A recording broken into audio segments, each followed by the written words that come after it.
இது மதியம் மேலே திருப்பி ஃபஸ்ட் பேப்பர்லேயே 10th ரோமன் பாருங்கள். இம்பார்ட்டன்ட் கொஷின்ஸ் எல்லாமே நான் வந்து குறிச்சிருக்கேன்.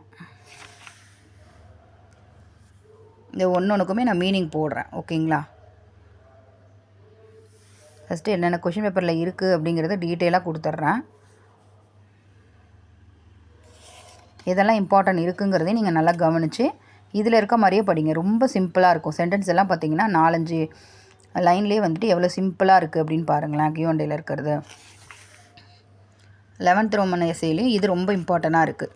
பீர்பால் கி சதுர்வாயி. ஓகேங்களா? இதை நல்லா படிச்சுக்கோங்க. இதில் வந்து சிம்பிளாக தான் இருக்கும். இதுக்கான மீனிங்கும் நான் தனியாக வீடியோவாகவே போடுறேன். இப்போ ஃபஸ்ட் பேப்பரில் என்னென்ன இம்பார்ட்டன்ஸ் இருக்குது அப்படிங்கிறத கொஷின் பேப்பரில் இருக்கிறது எல்லாமே நான் பார்த்து உங்களுக்கு குறித்து ரெடி பண்ணியிருக்கேன். இந்த எஸ்ஏவையும் படிச்சுக்கிறது தான். ஆனால் இது ரொம்ப ஈஸியாக இருக்குது. ஆனால் ஃபஸ்ட் எஸ்ஏவை விட இது கொஞ்சம் கம்மியாக தான் இருக்குது.